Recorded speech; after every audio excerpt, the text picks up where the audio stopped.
Food lover ba kayo mga millennials? Well-known ang Pampanga sa maraming food place na masasarap kainan. For sure, kilala nyo na ang Susie's Cuisine since 1972 pa ito na itayo. Sa dami ng pwede natin pagpilian na pagkain sa kanilang menu. Especially for any occasions, pwede kayong magpa-deliver na lang para hindi na kayo mapapagod sa bahay nyo. Well-known ang Susie's Cuisine sa maraming masasarap na kakanin. And of course, ang kanilang mga bilaong pansit or mga pasta. Hindi lang siya pang merienda guys. Kahit anong oras pwede kayong kumain dito. Marami din silang cakes na pwede mong pagpilian just in case meron kayong okasyon sa inyo. At para naman sa mga turista, marami kayong mga pasalubong na pwedeng iuwi. Sarap ng pasta. Marami kang pwedeng pagpilian ng mga pagkain dito. Palabok at sapin-sapin ang napili namin for today's video. Kung ang merienda mo ay ganito kabigat, for sure hindi ka na makakapag-dinner guys. Pero sa lasa naman, talaga nga naman masasatisfied ka guys. Malasang-malasa ang kanilang palabok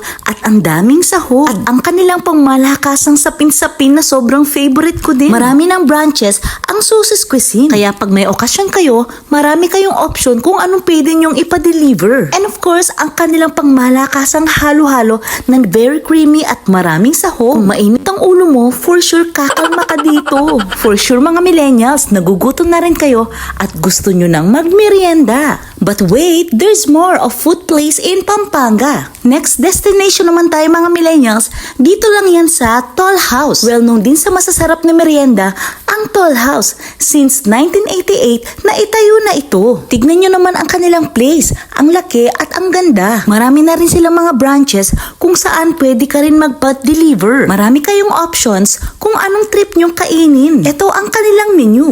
Marami din sila mga cakes na pwede mong pagpilian. May beef tapa din. At sa mga dessert lover, marami kayong choices dito. Syempre, hindi rin mawawala ang mga pasalubong at ang kanilang pamalakas ang mga drinks. Kung kasama nyo ang family or friends nyo, kasyang-kasya kayo dito guys kahit gaano pa kayo karami. Naku mga millennials, suggestion ko sa inyo, bago kayo kumain dito, kailangan gutom na gutom kayo since mabibigat ang kanilang mga food. Gaya nitong clubhouse, lasagna, french fries, burger steak, and cold drinks. Tara guys, start na tayong kumain.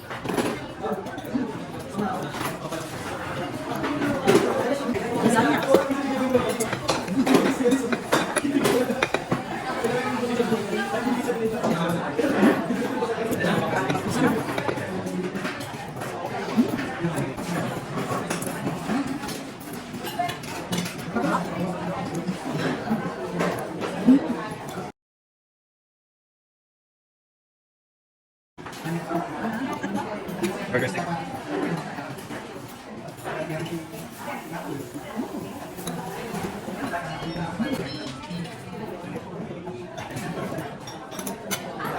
Masarap. So, anong makukomment mo dito? Yung kanya? Perfect. Wow. Pasado. Approve. At ang last destination natin sa food place in Pampanga ang Otis. Located ito mga millennials sa Angeles City. Since 1983 na itatag na ang Otis. Of course, well-known din siya sa masasarap at affordable na mga merienda treats. Kung namimili kayo dito sa Angeles, for sure mapapagod kayo kakalakad. Kaya ang ending, kakain kayo dito sa Otis. Maraming sahog ang kanilang pansit canton. Very heavy na kanilang merienda guys. I guess hindi na kayo makakapag-dinner pag uwi nyo. Pwede rin pala kayo magpa-deliver for any occasions. Mas convenient pa at hindi ka na mapapagod. Tamang-tama rin pala ang lasa ng kanilang maha blanca. Hindi siya masyadong matamis. At kung gusto nyo naman ng pampakalma, pampalamig ng ulo, try nyo na ang kanilang halo-halo. Abangan nyo pa mga millennials ang mga food place in Pampanga on my next vlog. Thank you. Bye. Love, love, love.